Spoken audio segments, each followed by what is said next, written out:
Hello and welcome to this week's podcast brought to you by VJOncology. Today we're highlighting key insights from the 44th Congress of the European Society of Surgical Oncology, ESSO 44, held from October 15th to 17th, 2025 in Gothenburg, Sweden. This major meeting brought together surgical oncology experts to share knowledge, foster collaboration and explore the latest developments and innovations in surgical cancer care. We begin with Beate Rau from Charité University Hospital in Berlin, who discusses major themes from the Congress, including advances in GI and rectal cancer surgery, robotic techniques, and the evolving role of artificial intelligence in oncology. The highlights of this Congress is, of course, always the topics of surgical oncology. Upper GI, lower GI, rectal cancer, robotic surgery was super. And what was also very important was the introduction of artificial intelligence coming up in the future for radiology, for interdisciplinary network, for interdisciplinary decisions. But we also have to be careful because there are a lot of stakeholders who wanted to keep this topic for themselves. Nothing to do with medicine, just want to earn money. And so this is difficult. We have to stick to this. It is, we should not give it into other hands, and we have to work with this. So this was a really amazing talk. Thank you. Yeah. Next, Professor Rau outlines the evidence supporting intraperitoneal chemotherapy in gastric cancer and identifies patient populations most likely to benefit from cytoreductive surgery combined with HIPEC. Well, it is difficult. If you have gastric cancer, even though it's a bad prognosis, and if you have peritoneal metastasis, it's even worse. So they actually have no real treatment because they come under the roof of metastatic gastric cancer. And nobody is looking whether these are liver metastasis, lung metastasis, or peritoneal metastasis. They just come under the roof. And now, being a surgeon, I have a lot of possibilities to get access to the abdominal cavity and to see whether there is peritoneal metastasis or not. Therefore, at the moment in all guidelines, before you start to treat the patients with gastric cancer, you will have to have a laparoscopy. And due to the laparoscopy, you can define whether this is already peritoneal metastatic disease or not. And you have to realize that especially patients with distal gastric cancer and locally advanced, 40% have peritoneal metastasis. So they are treated then for palliative situation because oncologists think that there is no treatment rather than systemic chemotherapy. And there is a lot. We have to realize that at the moment, medical oncologists have no real information how to treat patients with solitary peritoneal metastasis. There is no trial. Nothing exists.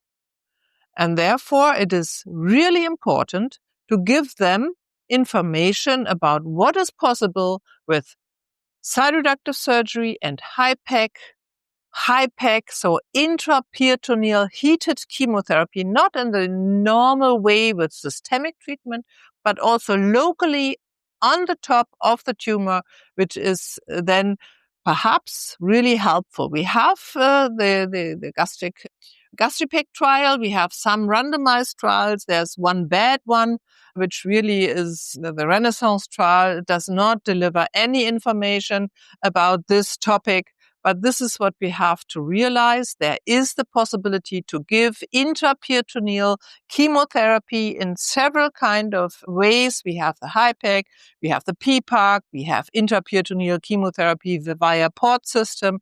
So there's a lot to do. But at the moment, we stick to randomized trials, which is really difficult because these patients are supported to be palliative, oncological patients, and we have no access.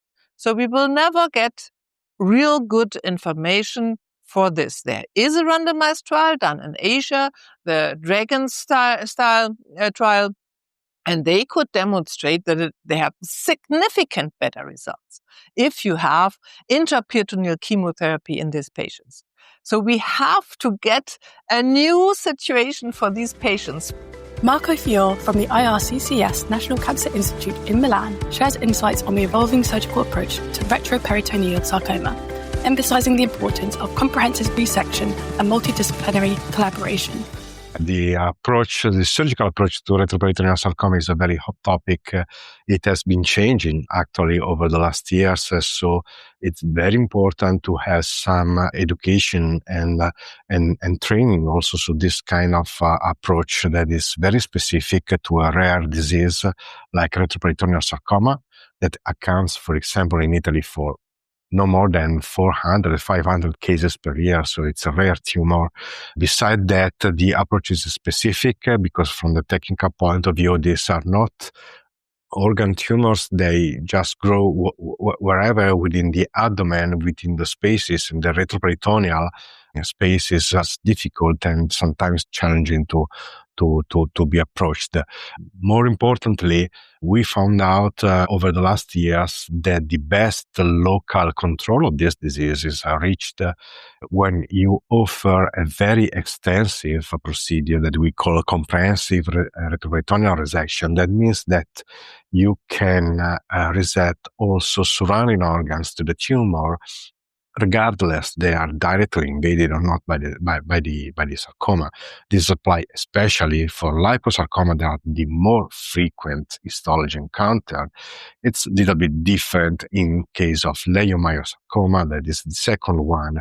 But beside that, we think that offering a very structured approach, as we have in all the other fields of surgical oncology, I mean, you have a very structured approach to pancreatic duodenectomy, to total mesorectal excision and so on. So why you should not have this for the optimal treatment of retroperitoneal sarcoma? So we really think that this is important, and it's all still not completely known outside of the referral set. Next, Gabrielle van Ramshorst from Ghent University Hospital highlights the essential skills for future colorectal surgeons, from molecular understanding and precision medicine to empathy and communication in patient care. I think that's a great question. I was specifically asked to highlight the toolbox of the future colorectal surgeon. So what I did is I asked my several key opinion leaders from all around the world what they thought should be in the colorectal surgeon's toolbox. And not surprisingly, a lot of the surgeons were mentioning knowledge of molecular biology, precision medicine, but also the increasing demands from a technological point of view. And that's one working with AI, and the other one is working with the robot. But what I thought was most interesting is that many of them said, in the view of this rise of the use of technology, it's actually what we need from people is to have great communication skills, to put the patient at the center of the surgical treatment, and to have empathy and compassion with the patient. So I'm thinking that these types of communication skills will need extra emphasis, not during training, but also in selecting our registrars to start with general surgical training. And now, Piotr Rutkowski from the Maria Skłodowska Fiore National Research Institute of Oncology in Warsaw discusses new developments in melanoma, including gene expression profiling, novel targeted therapies, and the evolving role of surgery. This year it was a fantastic session because we collected the great speakers about these topics. So one of the important topic was looking at the new possibilities on gene expression profile and moderating how we can make a more detailed prognosis of the patients with melanoma and how we can eliminate so patients forgo sentinel biopsy. Because still it's invasive procedure and we try to find the best biomarkers which can show the prognosis of patients without extensive surgery. So this was the first important topic which we covered. Still, we are not perfect. However, it is one of the first steps how to limit the next step, how to limit the extent of the surgery in this field. The next topic was generally related to uveal melanoma. Uveal melanoma is also a fascinating area because for years we haven't anything to propose our patient except some local therapy when patient metastasizes. Now we have a great local control, but still in metastatic setting, the prognosis is poor. However, recent discoveries showed that we have some steps ahead because we introduced tebentafusp, which is one of the drugs related to the connection between T cells and tumor cells to destroy the tumor cells with specific HLA status. And tebentafusp was the first drug who showed the overall survival benefit in this difficult disease. Now we have new trials with targeted therapies, which are targeting PKC and MET. And combination of this drug is also very promising independently of the HLA status. Moreover, now EORTC also introduced the trial about adjuvant therapy in high-risk primary ocular melanoma using tebentafusp. But this is not the only possibilities. It's also interesting liver perfusion, which can be utilized, and some centers introduced this with some success, showing some overall survival benefit and also local control benefit. And maybe the combination with immunotherapy of this local treatment can be a next fascinating area. So it was discussed by Dr. Captain, but also another day by Dr. Zagar. So this is what we had as a new things. However, I also presented in another session, I think that it's interesting, the topic about limitation, the extent of the surgical approach to melanoma. Because first, 25 years ago, we eliminated elective lymph node dissection, introducing sentinel lymph node biopsy. Sentinel biopsy since 2009 is a standard of care as a staging procedure. But for years, we also performed completion of dissection. When sentinel lymph node biopsy was positive, we went to the surgery, extensive lymph node dissection. Now we know that it's no difference in melanoma-specific survival if we perform completion node dissection or not. So the next step, as I mentioned, probably will be changing the role of sentinel biopsy to only specific individual cases. And the next step ahead is also thinking about how to eliminate therapeutic lymph node dissection. Therapeutic lymph node dissection we perform when we have clinically detected lymph node metastasis in melanoma.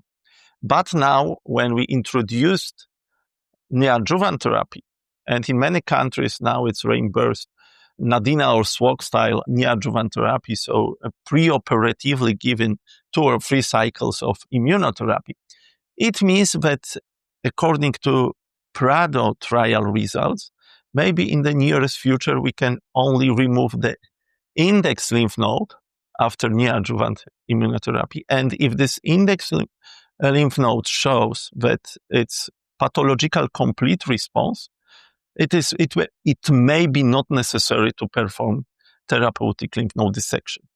Now the first patient was introduced to MSLT3 trial. It is led by Professor Vanna Coy from Australia.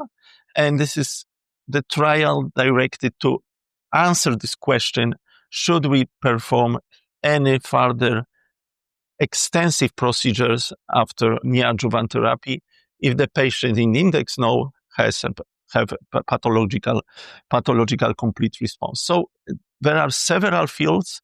We are on European Society of Surgical Oncology meeting. So the surgical approach for melanoma nowadays is really changing and very fastly, but we are in the huge field of uncertainty, and new developments, especially in perioperative treatment, does not directly show what we should do now, but we still should follow the guideline. Finally, Domenico D'Ugo from the Catholic University of Rome discusses the concept of the mesogastrium in gastric cancer surgery and the challenges of achieving true radicality. I titled my presentation The Lesson of Mesogastrium because since always, Western world has been following excellent results on gastric cancer treatment by surgery alone that were obtained in the East by a number of different studies and trials. Still comparing different arms of Western trials with Eastern trials, we can observe that the surgically alone arm demonstrates a huge difference with the same stage for long-term survival. This means the surgical quality in the West is still a gap, and this gap should be tried to be reduced by applying, step-by-step verification of our technique and introducing textbook oncological outcome to the evaluation of our surgery before declaring it R0. In peculiar, according to my lecture, surgery is not just removing an organ with this lymph node, but any way of local evolvement of the tumor should be radically removed inside the embryological bag containing vessels, lymphatics, and diffusion of cells that is called the metastatic route number 5. If a tumor is still locoregional and contained inside this embryological bag, the surgery can be curative per se. Conceiving the mesom as a different organ is a revolution in the understanding of anatomy since some years. And now in our ESSO courses, when we teach surgical anatomy to young surgical oncology, we insist on the fact that removal entirely a tumor in terms of true radicality, that is called R0, should follow some specific plane. Without a trial, this was demonstrated so many years ago by Bill Hield with the introduction of the total mesorectal excision. Now we know that every single part of the digestive system has a mesom, and applying the same idea to different organs should be a way to reach radicality. Is that possible with the stomach, where there is no one mesom, and it's very complicated to identify this embryological plane? This is a lesson that we have been learning from the East. There are trials that have been conducted on the applicability of this in the East. We are still trying to reach the same demonstration as evidence in the West. Thank you for listening. We hope you enjoyed this week's podcast. To stay up to date with the latest developments in oncology, subscribe to our weekly podcast on Apple Podcasts, Spotify, or Podbean. Follow us on X, formerly Twitter, @VJOncology to join in the conversation, and visit VJOncology.com for more expert insights from ESSO 44.